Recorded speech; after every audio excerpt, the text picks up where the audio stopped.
That's the sound of a big deal. At Wayfair, that sound happens a lot. Dream sofa for half the price? Big deal. New dining table you've been eyeing for months? Big deal. Finally picking up those last few pieces and finishing that bedroom? Now that's a really big deal. Whatever your home needs, Wayfair has the selection, the savings, and over millions of 5-star reviews to back it up. Shop Wayfair.com today before someone else snags your big deal. Wayfair, every style, every home. When people believe in themselves without bravado, what are some things they simply do not do? Stay tuned and find out.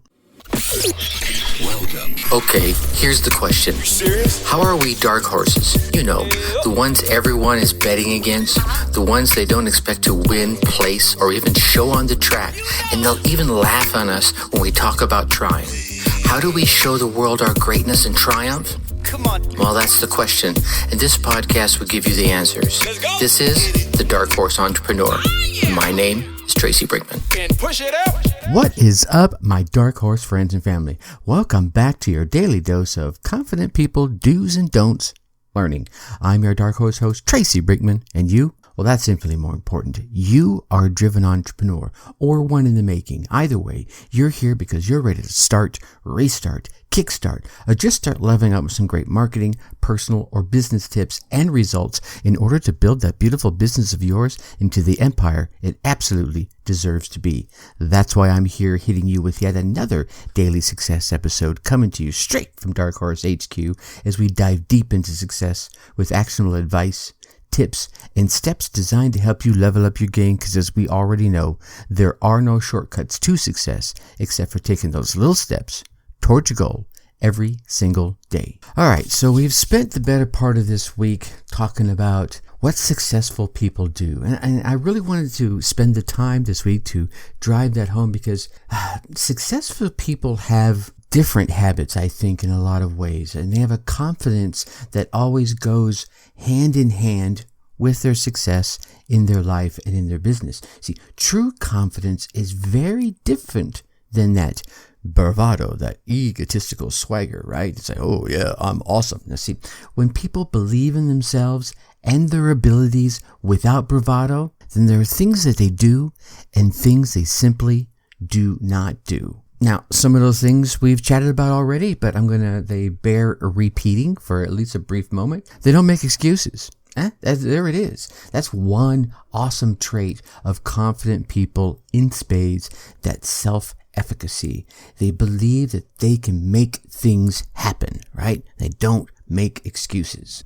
And because they don't make excuses, they tend not to quit. Most confident people, most successful people, they don't give up on their first time when something goes wrong. They don't give up on the 10th time, the 50th time when something goes wrong. They see problems and failures as obstacles to overcome and feedback gain rather than these impenetrable barriers, these fortresses of solitude that they have to crack into, right? It keeps them from getting to their success. No. They're looking at that as opportunities and feedback. They do not wait for permission to act. Oh, no.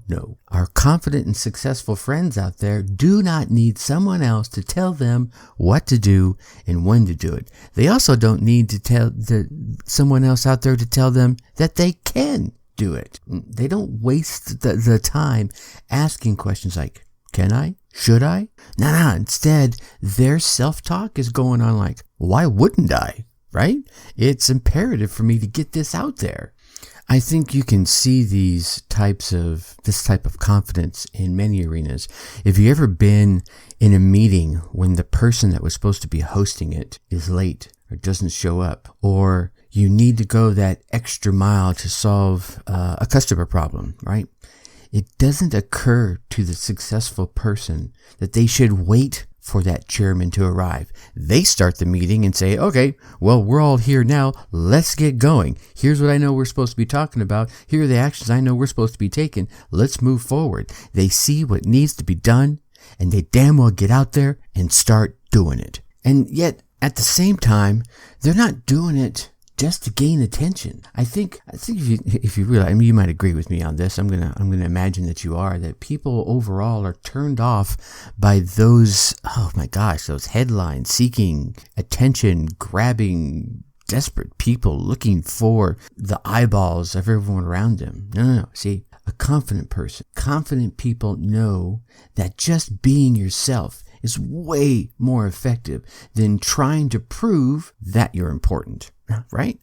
I don't care how important you are. I don't care that you're the CEO of some company. If you're adding value to my life, you could be the doorman for all I care, and that makes you important, that you helped me. People catch on quickly to your attitude if you're not aligned with trying to help them, if you're not truly empathetic to what it is they're trying to accomplish, right? They'll be attracted to that right attitude than what or how many people you know. I've known a number of confident, successful people, and so I'm going to use this next phrase, attention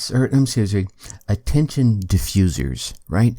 So when you come up to them, you're like, oh my God, this project you did, that you led, or that speech you gave was so amazing, and you're slathering them with all this attention. They will quickly shift the focus to all the people on their team and those around them that worked hard to get them to where they are today, right? They don't crave that approval or praise because they get their self-worth from within. And that leads me to this next one here. They don't need constant praise. Huh? I mean, think about it. We've all known that person or persons that are always like, hey, do you think this looks good? Hey, do you think this? You know, they're really kind of poking and prodding to get that feedback, to hear how great or how amazing he or she is, right? Yeah, see, confident people don't do that. It's all about that internal locus of control. These confident people, they're out there getting stuff done. They don't need someone else's permission. They don't need someone else's approval. So their success is not dependent on someone else's permission or approval. They understand that no matter how well they perform, there's always going to be someone out there that's going to be offering nothing but criticism. Now, there's going to be plenty out there that will offer them praise, but it's really more about the person in the mirror and the praise and the criticism that person has. I guess you could say that boils down to the difference between confidence and narcissism. My confident friends and family, you don't procrastinate, do you? No. Sometimes simply, you might put it off. But let's look at it for a quick second. Why do people procrastinate? Okay, well, the obvious one sometimes is because they're lazabouts, right? They much rather sit on the couch, Netflix, and chill, right? Okay, that's cool. But I think a lot of times it's really because they're afraid. They're afraid of change. They're afraid of failure. They might even, do I hazard to say it? They might even be afraid of success.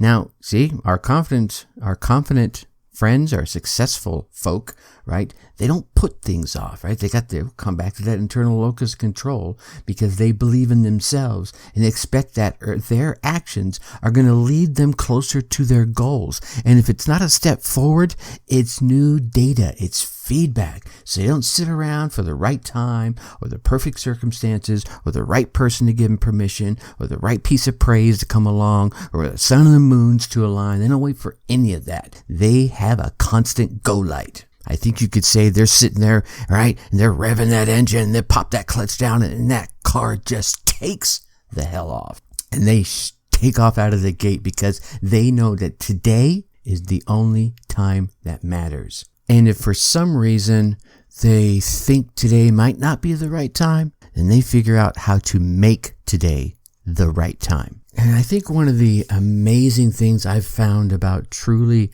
successful and truly confident, and we're not talking about those arrogant ones now, we've mentioned that a couple of times, but those truly confident folks is they don't pass judgment. Nope.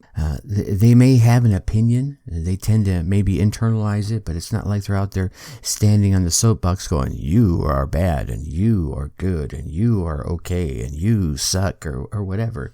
They don't pass judgment on others because they tend to believe that everyone has something to offer and they don't need to take other people down a notch in order to make themselves feel good. See, and you've heard me mention this, right? If you're comparing yourself to others, you're limiting yourself greatly.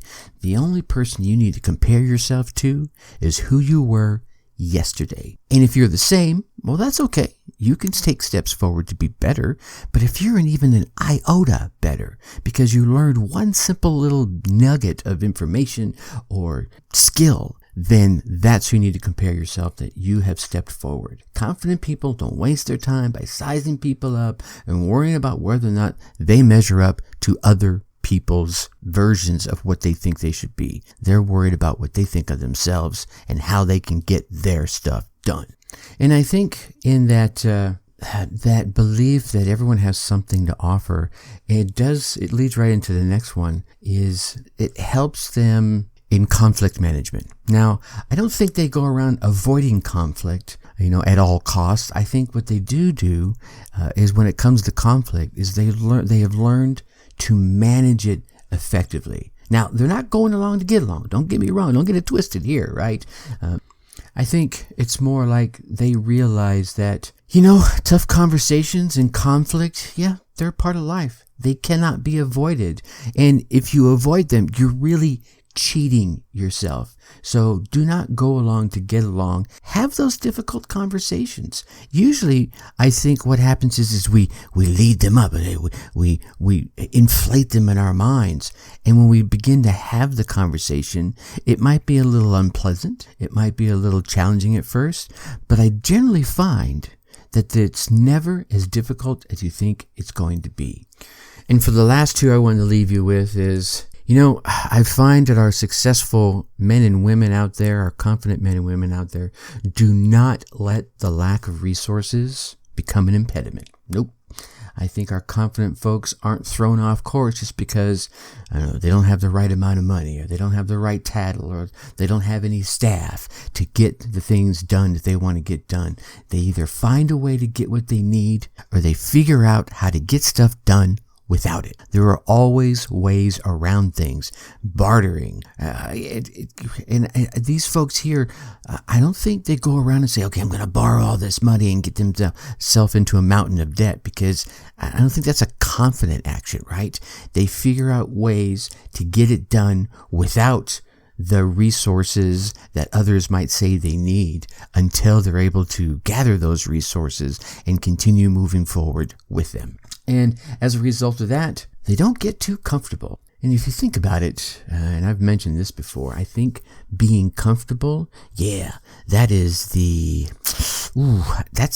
opposite, the mortal enemy, you could say, of goal achievement, right? Comfort leads to complacency. Complacency leads to stagnation. Stagnation is not your friend when it comes to getting your goals accomplished, your dreams and desires turned into reality. When you start feeling comfortable, take that as a huge red flag. Ding, ding, ding, ding, ding, ding. There's something going on. And start pushing, right? You've heard me talk about this before. Just kind of lean out into your uncomfort zone. Lean out of your comfort zone and start pressing those boundaries so that you can continue to grow as internally as well as externally. And always remember, a little discomfort is a good thing, right? Exercise those muscles, mental and physical. That's when they grow.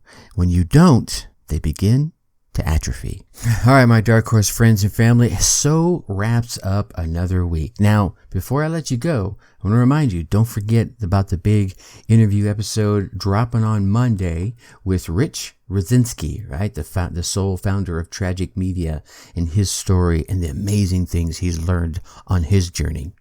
Now, I know you want to keep getting all these daily success tips, so make sure you go on down there and hit that subscribe button. While you're there, please drop us a 5-star rating and leave us some kind words in the reviews. Heck, leave us some words of encouragement, some constructive criticism, whatever kind words you think are necessary, right? And then come on over and join us in the Facebook group. Go to facebook.com, put in Dark Horse Tribe in that search bar, come in and hang out with us and the other driven entrepreneurs in the group. If for some reason you can't find us that way, go to your favorite web browser, Type in darkhorseschooling.com/darkhorsetribe. That'll take you right there.